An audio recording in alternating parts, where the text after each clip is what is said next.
I'm Moir, and I'm a neuropsychologist, and my big idea is that I want to make the whole of the business world gender aware, so that they understand that men and women, you have a body sex, you have a brain sex too, and it doesn't necessarily match your body sex. By brain sex I mean that men and women, their brains are biologically different, they run on different fuels, we think, we respond, we react to the world in different ways, and so we bring different skills to the workplace. Well, the problem with the feminized early education is, you land up with fewer boys now achieving and going to university, getting far worse exam results, all this sort of is filtering through. So women are coming out of university with much better qualifications, so they're landing in the business world with much better qualifications. But having said that, the business world is still very, very male-minded, very male-structured, because that's, women didn't used to work, and now, of course, they do in their thousands and millions now. But the working world of the male is still not good for him, I don't think, either. It's very structured, it's very dominant male, very alpha male at the top who's the boss and everybody else has to kowtow. It's changing, it's not all like that, of course, in business. There's lots of businesses that don't do it that way. But if you have a structure where you've got a dominant male, essentially you're blocking the creativity of the rest of the team because of the way the male brain works. He's very focused, very one-dimensional, and his way is best. And there's a recent study done by MIT that looked at team intelligence, group intelligence, and what they found was, if you took individual intelligence, and you'd think that the average intelligence of the group would be what the group intelligence was. Absolutely not. The group intelligence depended on the more women you had in the group, the higher the intelligence of the group. And they discovered the reason for that was the actual team for solving problems and innovative ideas. They gave them all these tests, was more sensitive to other people's opinions, and therefore there was more listening going on, more creativity in terms of putting everybody's ideas into the pot. Now men can do that, there's no question, I'm not saying men can't do that, they do.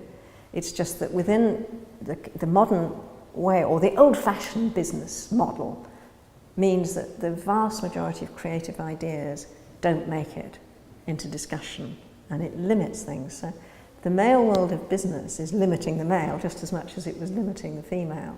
And it has to change, and it will change, and is changing. I think the future of neuroscience in business, it will be really necessary for the 21st century. If we are going to survive and stay competitive in the 21st century, if we can understand the opposite sex in terms of how our brains work, we make the most creative, innovative and fantastic teams. The skills are so complementary. And so for me, for 21st century business, you need the male and female brains and an understanding of those differences and putting teams together that have an innovative mix of brain types. Neuroscience can inform, and we can learn so much about how the brain works. And lots of the things we do in business, we would do a lot better if you used the neuroscience and its understanding of the brain in a practical way. I can give you an example. Creativity, how we create, can be dampened down by thinking. This bit of the brain is your prefrontal cortex, your thinking bit, your planning bit, and we try and do everything through that, but it's only 5% of your brain potential. It's not very creative. So you have to learn, it's the policeman, you have to learn to shut down the policeman in order to use the other 90%, 95% of your brain to bring up new ideas and be innovative. And there's lots of tricks to do that. There's lots of ways of how you can make yourself more creative. For starters, you don't sit in a business meeting and brainstorm, actually. It won't work, really. You actually ought to get the team. And you don't do problem solving, you do solution-focused stuff. Problem solving shuts down another bit of the brain and you don't come up with new ideas.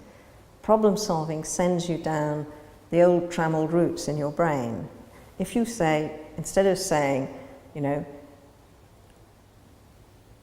why are we making so little, why are we selling so few objects to such and such a group? You say, what about this group?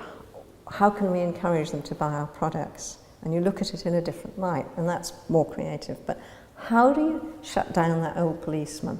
Well, you go and you break habits. Essentially, it's learning how to break habits. So every day, instead of going the same route, you do a different route to work. And you brush your teeth with the wrong hand, and you break your habits. So you're loosening up the brain.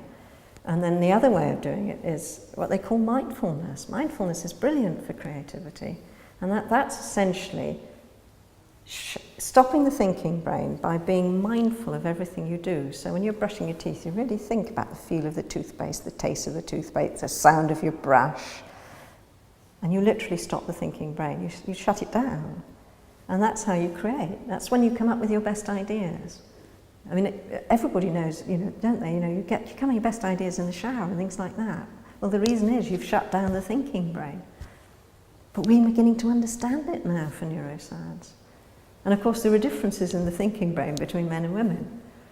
So women have a much more networked brain, so they're more likely to be more creative in that lateral, odd, pulling in ideas from all over the place than a guy is, unless he does that sort of brain training and loosens up his brain. Because, old-style business is very much about thinking it through bit by bit, sequence by sequence, little blocks by little blocks. We've got to get outside the box. So for both men and women, I think neuroscience is going to be absolutely wonderfully innovative and exciting.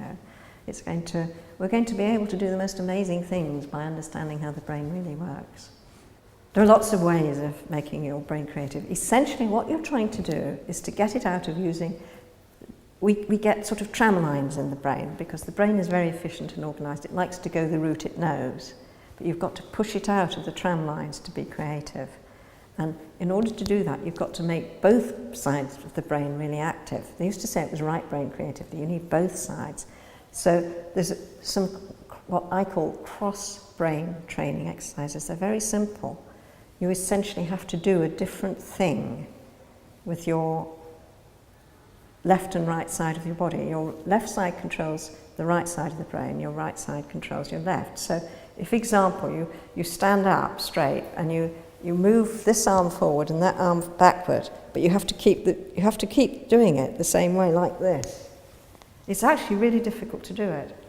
You want them to go in the same way, but you do it like, and there's, that one of patting your head and rubbing your tummy. Well, if you do that, you pat your head and then you have to stop and rub your tummy the other. It's really difficult, but the more you do that, the more you're training left and right to get active at the same time, which is crucial for being creative.